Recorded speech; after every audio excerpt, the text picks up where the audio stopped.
It had been over a year since I last headed out to capture the Milky Way, and with the new season I was keen to be under the night sky again. I had a few locations in mind that were relatively close to home and headed out just after midnight, after a few hours sleep.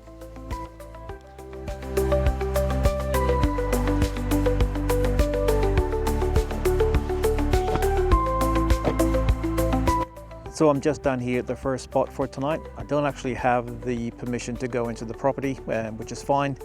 I was down here to try and photograph an old car, and I can photograph that just from the fence, which is good. But I am trying to be as quiet as possible, trying to minimize the amount of light that I use, because like I said, it is someone's property, so I don't want to be impacting them too much. It's like 1:30 in the morning, so I'm guessing everyone's fast asleep. So yeah, really don't want to be causing any problems. So I'm actually going to take this image. I'm going to use a 16mm lens at f2.8, probably ISO 2500 and about 25-second exposure. I'm going to take about 20 shots and then stack them to reduce any of the noise. So this is going to be a quick one. So rather than going through and show you everything, I'm just going to show you the final image.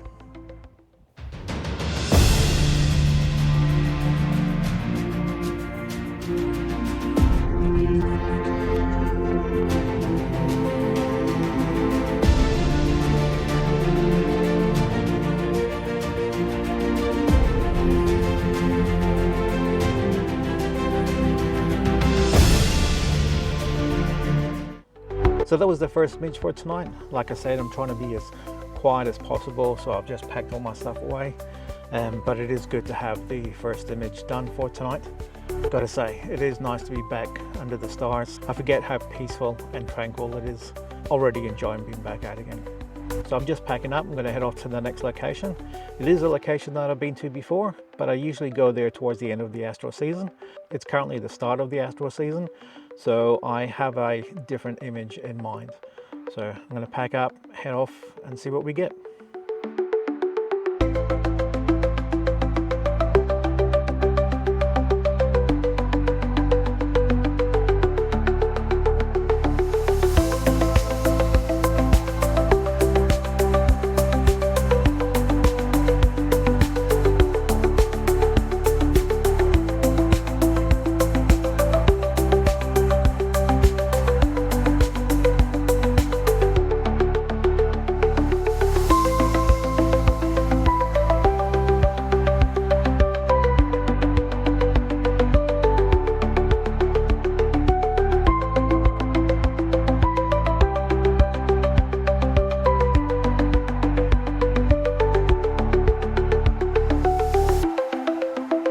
Okay, so I've made it down to Lake Clifton. Just as I arrived, I noticed there was a couple of other cars in the car park, which I was quite surprised at, given it's 2:30 in the morning. But they just came out here to do some stargazing, and they were leaving just as I rocked up. So I pretty much have the whole place to myself. There's two things that I want to do tonight. First of all, I'm going to set up one camera to do some star trails. I'm going to do it a little bit differently to what I have done it in the past. I want to have the stars just slightly out of focus. So I'm thinking that will probably give me a more fuller kind of star trails. So I'm going to give that a try. I figured, you know, I'm down here, I've been here before, I've got star trails from here before. So I may as well try something a little bit different. This is my Canon EOS R. I picked this up secondhand, probably about almost 2 years ago now. So this is predominantly the camera that I use to do star trails, and it's been really good for that so far. So that's the view that I've got at the moment, and I'm going to take a few foreground shots just to make sure I have everything in focus, and I'm going to set the stars just slightly out of focus. I don't have much yet. I might actually have to have a bit of a play with that and see how that goes, but this is the view that I'm thinking about for the star trails. So these are thrombolites. This is what makes Lake Clifton so special. They look like rocks, but they're essentially a group of microbial communities. Not these ones in particular, but they had thrombolites millions of years ago, and these are essentially part of what gave the world oxygen. So very important. It's good to take care of this kind of thing. And there's only a few places in Western Australia where you can actually find them. I think there's probably not many places around the world where you can see them either, so they are pretty special. I've just started the star trails going. You can probably still hear them in the background, and I've brought along my Skywatcher Star Adventurer 2, and I've just set that up on this other tripod. This is what I'm going to use to take the Milky Way shots. Now the good thing about this is that the other camera that I have is my EOS R6. It's got a 24-105, but it's an f4 lens, so having it on the Star Adventurer means that I can actually take shots longer than I would normally able to. We just put it on the tripod. I can take shots for up to a couple of minutes on this instead of about 15 seconds, which I would normally be able to take. I knew it was going to be a bit of a tough night. It's been a while since I've been out to take astrophotography, so that was going to be a problem. Decided to take some video, so that was going to make things extra complicated. And because of that, I think I have forgotten to charge the battery on my myops. I use the myops as a remote trigger, so it allows me to take 1-2 minute shots when I've got the camera on the tracker. It gives me some low ISO shots of the Milky Way, which is great. But yeah, that's not going to happen. So I think the backup plan is to go back to maybe 30-second shots, which I can do quite happily given that I've got the camera on the tracker. Normally with the lens that I have, it's an f4 at 24mm, so normally I'd probably set it about 15-second shots. So given that I've got it on the tracker, I can probably go out to about 30 seconds. The other issue that I have is that I've been faffing around for a fair bit. It's been a while since I've had to set up my star tracker, so that's been a bit of a problem, and I probably have about 45 minutes left before I run out of Milky Way, before the sun comes up and starts blowing out the Milky Way. So I need to get a move on.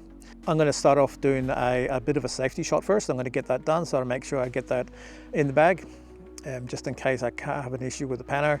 So I'm going to do that first, and then I'm going to try and do a 6 or 7 shot pano of the Milky Way.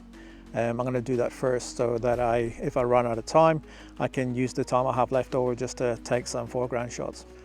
Okay, I better get a move on.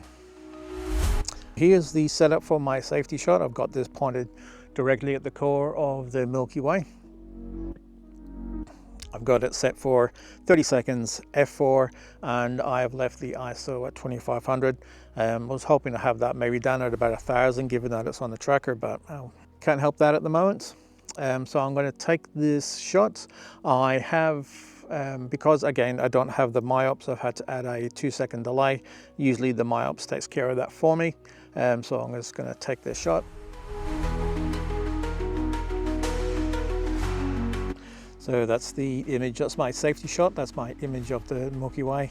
But now I'm going to try and do the pano, probably about 6 shots, taking vertical, and then I'll stitch them together later. Okay, so I've got the pano done and out of the way along with my safety shot, which is great. I'm going to start looking at doing the foreground now.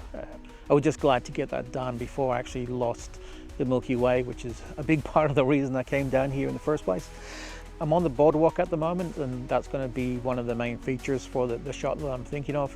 But I'm going to light this up a little bit more. I've got some small lights, so I'm just going to place them along the boardwalk to try and light things up a little bit better. So I'm going to do those now. Just set those up. Got one near the camera. I'll do one probably a third of the way down, and then another one probably about 2/3 of the way down, and see how that goes.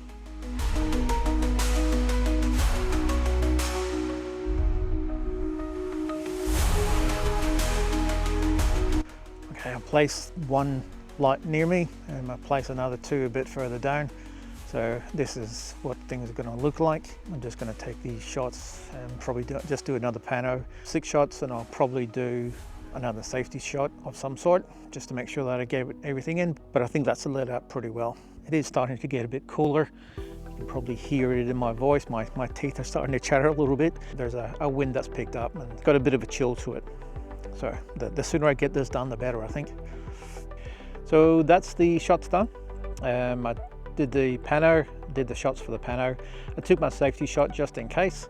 I'm gonna get these shots home, do a bit of an edit eventually, and here's the shot.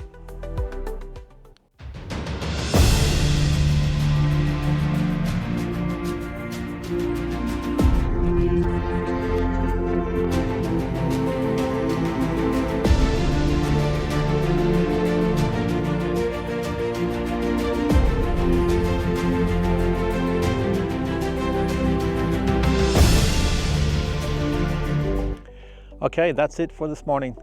The sun is actually starting to come up. You can actually see it on the back of the camera. So I think that's perfectly timed at the moment. I think I finished up just the right moments. I'm going to start packing stuff away. Going to grab the camera that's doing the time lapse. I'll get that home, doing edits. Given that that's the first time I've been out for a while, it's been really enjoyable. Definitely need to make sure that I do this a bit more often. So I'm going to pack some stuff away. Here's the shot from the star trails, and I will see you out there next time.